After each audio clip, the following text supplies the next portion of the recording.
Hello everyone, welcome to my channel study की 98। आज की इस क्लास में हम लोग देखेंगे फायरमैन प्रैक्टिस सेट 2 को देखेंगे। अगर प्रैक्टिस सेट 1 आप नहीं देखे तो प्ले लिस्ट में है, इसको जो है आप जा करके देख लेंगे। तो चलिए शुरू करते हैं। और ये जो है बिल्कुल एग्जाम पैटर्न पर आधारित होगा और साथ में ये जो है एग्जाम पॉइंट ऑफ व्यू से काफी महत्वपूर्ण होगा। तो चलिए शुरू करते हैं। और पहला प्रश्न कुछ इस प्रकार से, फैराडे का नियम किस प्रक्रिया से संबंधित है? अगर फैराडे के नियम की अगर बात करें तो ये जो है इलेक्ट्रोलाइसिस प्रक्रिया से संबंधित है। ऑप्शन नंबर ए स्पंज के लिए यहाँ पर सही हो जाएगा। नेक्स्ट प्रश्न है, गुरुत्वाकर्षण का नियम किसने दिया था? तो गुरुत्वाकर्षण की अगर हम बात करें तो ये जो है न्यूटन के द्वारा दिया गया था। ऑप्शन नंबर ए स्पंज के लिए यहाँ पर सही हो जाएगा। और न्यूटन ने जो है ये प्रसिद्ध नियम अपनी पुस्तक प्रिंसिया में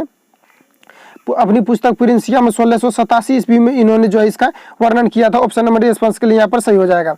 नेक्स्ट प्रश्न है, कैमरे में किस प्रकार के लेंस का उपयोग किया जाता है? कैमरे की अगर हम बात करें तो इसमें जो उत्तल लेंस का प्रयोग किया जाता है, लेकिन कहीं कहीं लिखा हुआ रहता है द्वि उत्तल, कहीं कहीं लिखा रहता है द्वि उत्तल भी लिखा रहता है। तो अगर द्वि उत्तल रहेगा तो वहां पर आपको जो है द्वि उत्तल पर क्लिक करना चाहिए। कैमरा में क्या होता है कि डबल लेंस लगा हुआ होता है, यानी दो उत्तल लेंस को क्या किया जाता है, आपस में कंटेक्ट किया जाता है। इसलिए ऑप्शन नंबर ए स्पष्ट के लिए यहाँ पर सही है। अगर मान लेते हैं कि अगर दोनों ऑप्शन रहे एग्जाम में कि उत्तल भी रहे और द्वि उत्तल भी रहे, तो वहां पर आपको द्वि उत्तल जो है फर्स्ट ऑप्शन हो जाएगा आपका द्वि उत्तल। तो द्वि उत्तल पर आपको वो जो है वहां पर द्वि उत्तल जो है आपका वहां पर सही हो जाएगा। तो ऑप्शन नंबर ए स्पंज के लिए यहाँ पर सही हो जाएगा, क्योंकि यहाँ पर आपसे डबल ऑप्शन नहीं दिया गया। तो इसमें पूछा रहा है कि कैमरे में किस प्रकार के लेंस का उपयोग किया जाता है, तो द्वि उत्तल का किया जाता है। ऑप्शन नंबर ए स्पंज के लिए यहाँ पर सही हो जाएगा।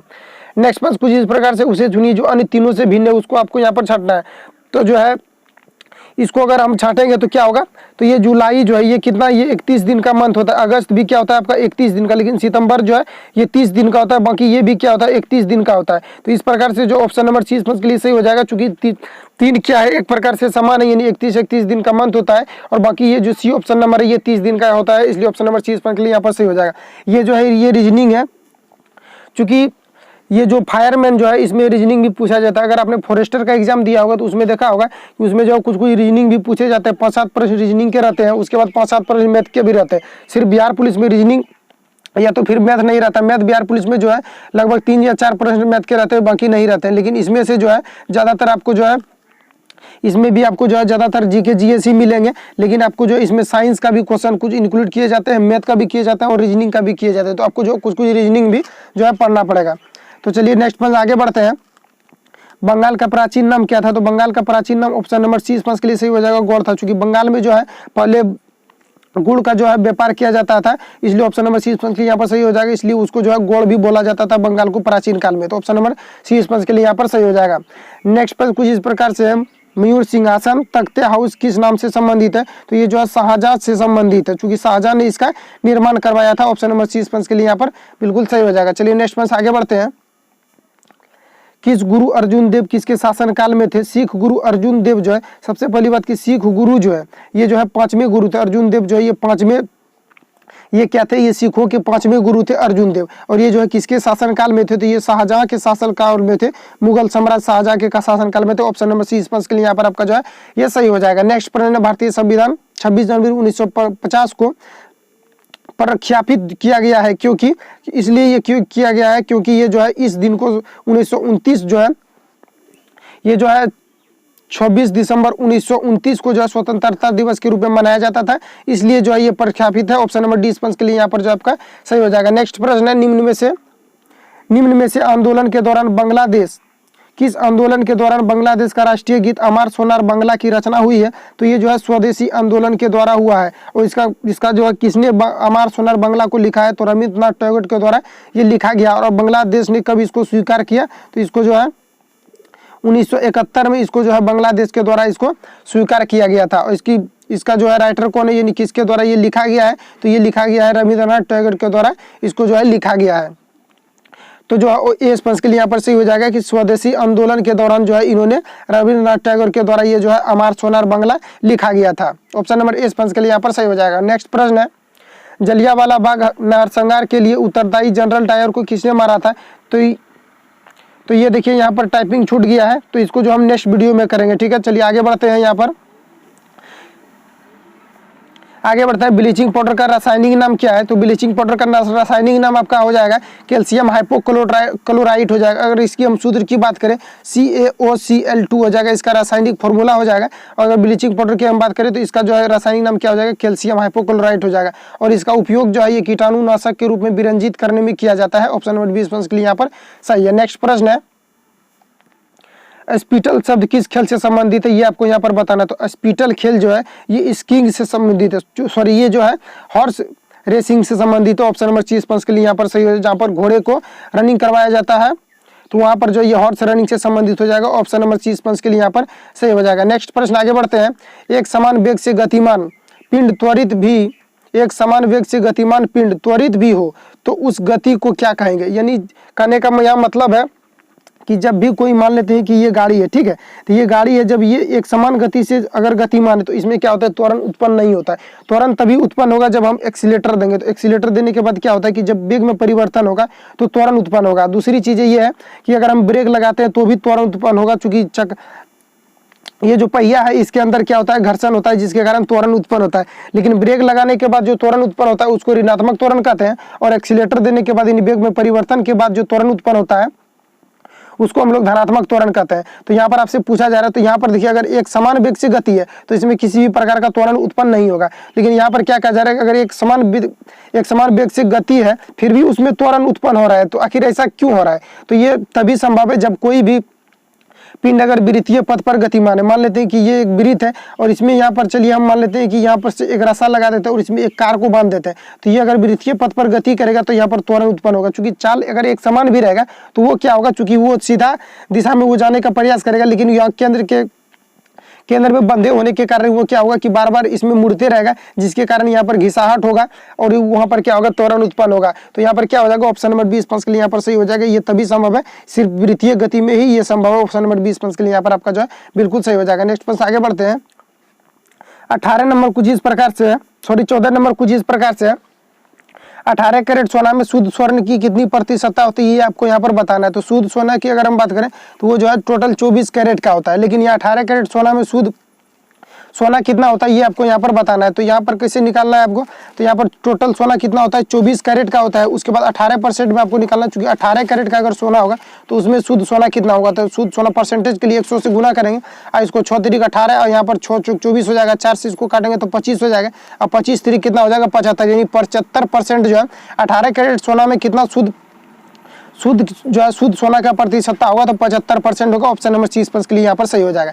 एक बार इसको फिर से समझ लीजिए कि शुद्ध सोना जो होता है वो कितना होता है, 24 कैरेट का होता है, लेकिन 18 कैरेट में अगर हम शुद्ध सोना की बात करें तो यहाँ पर क्या होगा, चूंकि इसमें क्या किया जाता है, शुद्ध सोना जो होता है वो काफी मुलायम होता है, काफी लचीला होता है, जिसके कारण उसका आभूषण नहीं बनाया जा सकता। उसमें फिर क्या किया जाता है, उसमें कॉपर को मिलाया जाता है, जिसके कारण वो क्या होता है कि हार्ड हो पाता है। हार्ड होने के कारण जो है वो 18 कैरेट का हो जाता है। 18 कैरेट जब वो हो गया तो उसमें अब सोना का कितना प्रतिशत है, चूंकि हम उसमें क्या किए कि पीतल को उसमें अगर हम मिला दिए, तांबा को मिला दिए तो 18 कैरेट का हो गया। अब इसमें सोना का प्रतिशत कितना है तो ये आपको यहाँ पर ज्ञात करना है। तो यहाँ पर प्रतिशत के लिए 100 से गुना करेंगे, 6 से काटेंगे इसको 3 बार में, 6 से 4 बार में, 4 से इसको फिर कैंसिल आउट करेंगे 25 बार में, अब 25 तिरिक कितना हो जाएगा 75%। ऑप्शन नंबर 30 के लिए यहाँ पर आपका सही हो जाएगा। नेक्स्ट पर आगे बढ़ते हैं। अगला प्रश्न कुछ इस प्रकार से, एक ट्रॉफी टीम में, एक हॉकी टीम में कितने खिलाड़ी होते हैं। तो हॉकी की अगर हम बात करें तो इसमें टोटल 11 खिलाड़ी होते हैं। ऑप्शन नंबर 30 के लिए यहाँ पर सही हो जाएगा। अगर क्रिकेट में आपसे पूछा जाए तो क्रिकेट में भी कितना होता है, टोटल 11 खिलाड़ी होते हैं। ऑप्शन नंबर 30 के लिए यहाँ पर सही हो जाएगा। नेक्स्ट पर आगे बढ़ते हैं। कथकली नृत्य का संबंध किस राज्य से, ये आपको यहाँ पर बताना है। तो कथकली जो ये केरल का शास्त्रीय नृत्य है। ऑप्शन नंबर ए के लिए यहाँ पर सही हो जाएगा। कथकली का है ये केरल का शास्त्रीय नृत्य है। उसके बाद हम नेक्स्ट की अगर बात करें कर्नाटक का लोक नृत्य क्या है, तो कर्नाटक का आपका हो जाएगा यक्षगान हो जाएगा, यक्षगान हो जाएगा। उसके बाद कारगा जो है ये कहाँ का है, कारगा भी आपका जो है ये कर्नाटक का लोक नृत्य। उड़ीसा की अगर हम बात करें तो ये हो जाएगा आपका उड़ीसी हो जाएगा। क्या हो जाएगा, उड़ीसी जो है ये कहाँ का लोक नृत्य, ये उड़ीसा का लोक नृत्य है। उसके बाद आंध्र प्रदेश की बात है तो आंध्र प्रदेश का लोक नृत्य क्या है, कुचिपुड़ी। क्या है, कुचिपुड़ी जो है ये कुचिपुड़ी, ये कहाँ का है, ये आंध्र प्रदेश का लोक नृत्य है। लेकिन यहाँ पर आपसे पूछा जा रहा है कथकली लोक नृत्य कहाँ का है, तो ये केरल का है। ऑप्शन नंबर ए के लिए यहाँ पर आपका सही हो जाएगा। नेक्स्ट पर आगे बढ़ते हैं। अंतर्राष्ट्रीय मानवाधिकार दिवस किस तिथि को मनाया जाता है, ये आपको यहाँ पर बताना है कि अंतर्राष्ट्रीय मानवाधिकार दिवस किस तिथि को मनाया जाता है। तो ये मनाया जाता है, प्रत्येक वर्ष मनाया जाता है, 10 दिसंबर को मनाया जाता है। ऑप्शन नंबर 30 के लिए यहाँ पर सही हो जाएगा। अगर हम बात करें 3 दिसंबर को, ये जो है लिखा हुआ है यहाँ पर 3 दिसंबर, ये जो है इसमें कुछ सेलिब्रेट नहीं किया जाता। 1 दिसंबर की अगर हम बात करें तो 1 दिसंबर को आपका जो है यहाँ पर विश्व एड्स दिवस मनाया जाता है। उसके बाद 9 जनवरी की अगर हम बात करें तो ये जो है भारतीय प्रवासी जो है मजदूर दिवस मनाया जाता है। उसके बाद 4 दिसंबर की अगर हम बात करें, एक पूछा जाता है 4 दिसंबर को कौन सा डे जो है सेलिब्रेट किया जाता है, तो जो भारतीय नौसेना दिवस सेलिब्रेट किया जाता है। लेकिन ये आपसे पूछा जा रहा है अंतर्राष्ट्रीय मानवाधिकार दिवस किस तिथि को मनाया जाता है, तो ये मनाया जाता है आपका 10 दिसंबर को मनाया जाता है। ऑप्शन नंबर सी इस प्रश्न के लिए यहाँ पर आपका सही हो जाएगा। चलिए नेक्स्ट प्रश्न आगे बढ़ते हैं। 18 नंबर कुछ इस प्रकार से है, फेडरल रिजर्व किस देश का जो है ये बैंक है, ये आपको यहाँ पर बताना है केंद्रीय बैंक है। जिस तरह से भारत का केंद्रीय बैंक क्या है, आरबीआई है, जो सभी बैंकों का ये संचालन करती है। और भारत की अगर हम बात करें कि सबसे जो है सबसे ज्यादा किसकी शाखा है, तो वो है आरबीआई की, सॉरी आरबीआई की नहीं, एसबीआई की हो जाएगा, state bank of India. Bharat का सबसे बड़ा बैंक कौन है, एसबीआई है और स्टेट बैंक ऑफ इंडिया। लेकिन ये जो आरबीआई जो है ये क्या करता है, पैसों का जो है निर्गमन करता है, यानी रुपयों का छपाई का काम करता है। और ये सभी बैंकों का बैंक इसको इसलिए कहा जाता है क्योंकि ये सभी बैंक को क्या करता है, नियंत्रित करने का कार्य करती है। जब भी कोई बैंक लोन देती है या तो डूबने की स्थिति में होती है तो उसको संभालने का काम आरबीआई के द्वारा किया जाता है। तो उस प्रकार से यहाँ पर आपसे पूछा जा रहा है कि फेडरल रिजर्व बैंक किस देश का केंद्रीय बैंक है, तो ये कहाँ का है, ये अमेरिका के केंद्रीय बैंक है। ऑप्शन नंबर ए स्पंज के लिए यहाँ पर आपका सही हो जाएगा।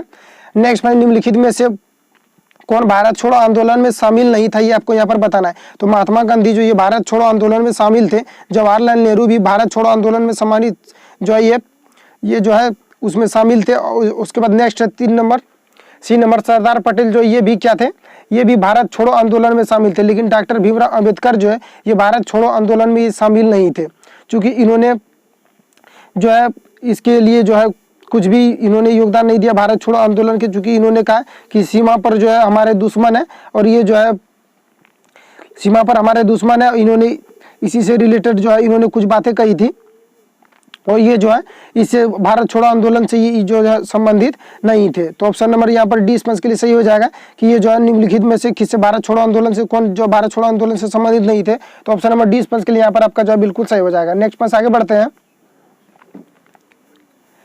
20 नंबर को देखते हैं कि किसने कहा था, I want the culture of all lands to be blown about my house as fairly as possible. ये जो है किसके द्वारा कहा गया था। इसकी अगर हिंदी की बात करें मैं, तो इसमें महात्मा गांधी ने कहा था कि मैं चाहता हूँ किसी की संस्कृति मेरे घर के बारे में यथासंभव जो है स्वतंत्र रूप से पूरी हो। तो इसको जो है महात्मा गांधी के द्वारा किया गया था। इन्होंने जो है ये महात्मा गांधी ने जो है ये एक उपन्यास में कहा था, ये लाइन जो है महात्मा गांधी ने अपने उपन्यास में लिखा था। ऑप्शन नंबर ए स्पेस के लिए यहाँ पर आपका जो है ये बिल्कुल सही हो जाएगा।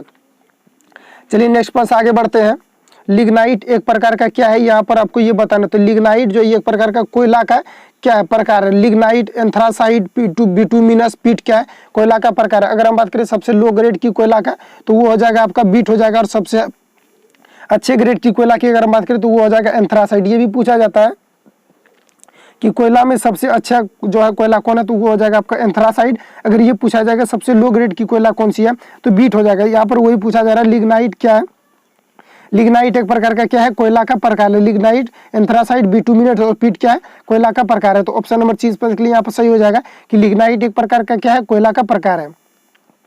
चलिए नेक्स्ट पर आगे बढ़ते हैं। 22 नंबर, मनुष्य एक सामाजिक प्राणी है, यह कथन किसका है, ये आपको यहाँ पर बताना है। तो ये जो अरस्तु का कथन है, ऑप्शन नंबर सी के लिए यहाँ पर सही हो जाएगा। मनुष्य क्या है, सामाजिक प्राणी है, यह कथन किसका है, अरस्तु का। ये जो है अरस्तु का ये कथन है। ऑप्शन नंबर सी के लिए यहाँ पर सही हो जाएगा।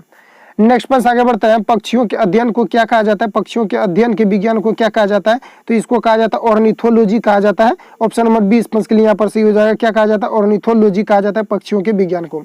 नेक्स्ट प्रश्न है, सोडा वाटर बनाने के लिए कौन सी गैस प्रयोग की जाती है, तो इसमें जो है कार्बन डाइऑक्साइड का प्रयोग किया जाता है। ऑप्शन नंबर सी के लिए यहाँ पर सही हो जाएगा।